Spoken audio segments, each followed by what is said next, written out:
Sou o Dr. Matheus Balesteiro, neurocirurgião, e hoje vou conversar sobre deformidade posicional.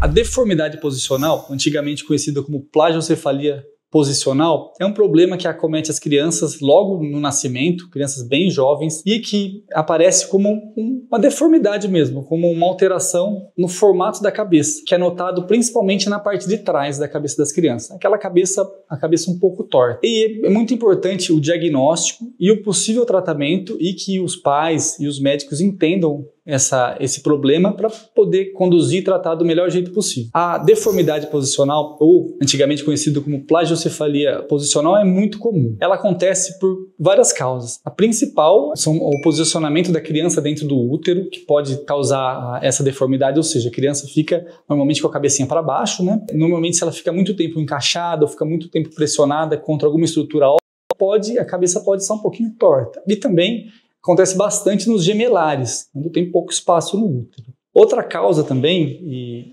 que é bem comum, é a posição da cabeça da criança. Aquelas crianças que ficam o dia todo, ou a noite toda, deitadas na mesma posição, e como os ossos da cabeça são bem molinhos e ainda estão em processo do fechamento da moleira e das suturas que unem aqueles ossos, isso pode acontecer. E o diagnóstico desse problema normalmente é feito pelo pediatra.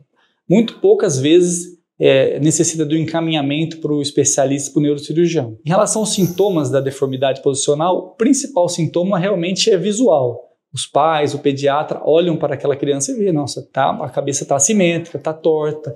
Você consegue, olhando a criança deitada, vendo ela por baixo, ver que não é o normal, não tem aquela cabeça redondinha, né? Normalmente não é necessário nenhum exame de imagem, não precisa fazer tomografia, nem raio-x, mesmo porque isso expõe a criança à radiação, que não é bom. Mesmo outros exames, por exemplo, a ressonância magnética ou ultrassom, muitas vezes não são necessários. Em relação ao tratamento da deformidade posicional, né, ela é feita principalmente pela reeducação da postura da criança. Como eu falei para vocês, a criança está com a cabeça está em crescimento, os ossos estão unidos pelas suturas e tem a moleira, que é a fontanela, tudo isso está muito molinho. Então, conforme você deixa numa posição só com a cabeça para cima, tende a achatar e fazer a plagiocefalia posicional. Então, a mudança da posição feita pelos pais é muito importante, né? Então, o acompanhamento e a mudança de posição. Nós acompanhamos normalmente até 6, 9 meses, a grande maioria das vezes isso é corrigido. Se por acaso isso não for corrigido num tempo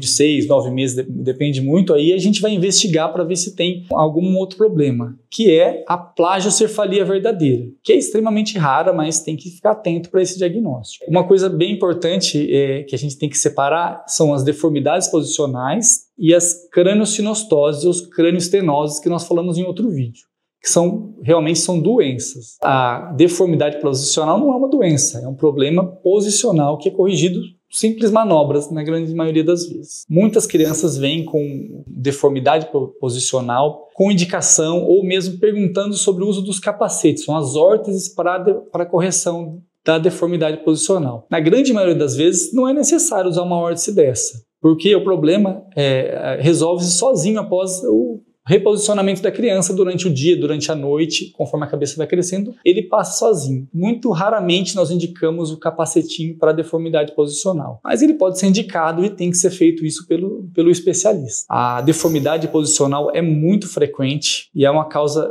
importante de procura pelo pediatra e pelo neurocirurgião. A grande maioria das vezes ela